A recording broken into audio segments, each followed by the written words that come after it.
Hack করবো, শোনা হয়ে যাবো, কারণ আমি আমার বয়ফ্রেন্ড মানুষ খুব পছন্দের, খুব। তুই সাকিব খানের এই সামনে পাইলে কি করবো জানেন, আঞ্জা দিয়া দইরা বলে মনে করেন যে কি অজ্ঞান হয়ে যাবো গা। তো তুই সাকিব খানের এই সামনে পাবি, সামনে পাওয়ার পরে আঞ্জা দিয়ে ধরবি, কত স্বপ্নের পুরুষ সাকিব খান 2 বেডির প্রেগনেন্ট করে দিয়ে পালাই গেছে, ওই সাকিব খানের তুই সামনে পাইলে আঞ্জা দিয়ে ধরবি, এটা তোর ইচ্ছা।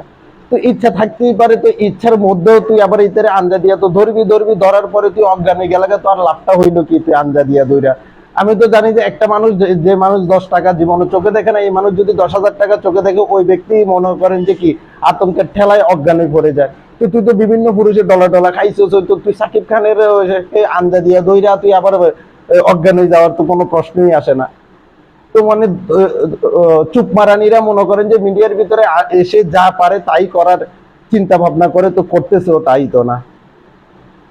সাকিব খানকে তুই পাইবার পরে তুই আঞ্জা দিয়ে ধরতেই পারো, সেটা তোর ব্যক্তিগত ব্যাপার হইতেই পারে, এটা আবার মিডিয়ার সাক্ষাৎকারও বলতেছো। তো বর্তমানে এই যে ফিল্মে বরবাদ না বরবাদ করছে, এই বরবাদ মুভি দেখে অনেকের এরকমই মন্তব্য দেখছি, তাদের জীবনটাই বরবাদ হয়ে গেছে মনে হয় লাগে। অসংখ্য নটিরা মুভি এটা দেখার পরে গেলে কোনো ভালো ফ্যামিলির মানুষ তো আর মুভি দেখে আবার সাংবাদিকের সাথে রিভিউ দেয় কেন? একটা সময় আমাদের মতো পুরুষেরাও মুভি দেখে লজ্জা, হলের থেকে বাড়িতে এদিকে এদিক তাকায়, বড় ভাই দেখে কিনা ছোট ভাই দেখে কিনা। আর এখন মিডিয়ার সামনে এসে মানে সাক্ষাৎকার দেন স্বয়ং বেডিরা। তো ওরা তো সাক্ষাৎকার দিতে দিতে তো একটা পর্যায়ে ওদের এমন একটা অবস্থা হয়ে গেছে বরবাদ মুভি দেখার পরে, অধিকাংশ মনে করেন যে এই নটি টাইপের মহিলার কি ওই সাকিব খানকে ভাবতে ভাবতে স্বপ্নে দোষ হয়ে যাচ্ছে গা। কিন্তু এই যে এই ফিল্মটা দিয়ে কি সমাজে কোন মেসেজ দিচ্ছে? আর আমাদের জানা মতো তো এখন ভালো কোনো গল্প লিখতেও পারে না, মুভিও করতে পারে না। আর সাংবাদিকদের কারসাজি, অতিরিক্ত প্রচারণায় আমাদেরকে গিলানো হচ্ছে যে পাবলিকের জবরদস্তি কি অংশগ্রহণে বরবাদ মুভি মানুষের জীবনকে বরবাদ করে দিয়েছে, কোটি কোটি টাকা আনখাম করে ফেলেছে। কিন্তু বাস্তবতা হচ্ছে যে ভিন্ন। বাংলাদেশের এই এত সুপার হিট মুভি হইলে আমাদের চট্টগ্রাম একটা মাত্র হল আছে, ওই দিনও গিয়ে দেখলাম বরবাদের কোনো সাইনবোর্ডই লাগে নাই। আরে পাবলিক তো নাই ওই হলের সামনে, কিন্তু দেখাচ্ছে যে আমাদের ভিড়টি জমে আছে বলে। এগুলো সবগুলো হচ্ছে যে ফাইজলামি।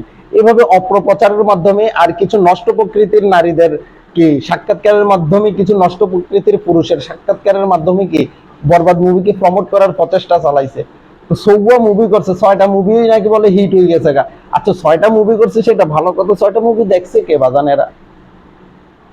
তো এভাবে করে কিছু নষ্ট প্রকৃতির নারীর সাক্ষাৎকার নারীরা বলে যে আমি স্বামীকেও আমার থেকে ভালো লাগে না, আমি সাকিব খানকেই শুধু শয়নের স্বপ্নে সব জায়গায় দেখতে পাই। ইতি আগবে বইছে ফরতাছে ইতি মনে করতেছে ফরতাছে সাকিব খান, অবস্থা হয়ে গেছে যে এই জায়গায় আর কি। তো এভাবে নষ্টামি ভ্রষ্টামিকে প্রমোট করতেছে যে আমাদের কিছু তথাকথিত ফেসবুক পেজের সাংঘাতিক আর আর্টুবের সাংঘাতিকেরা।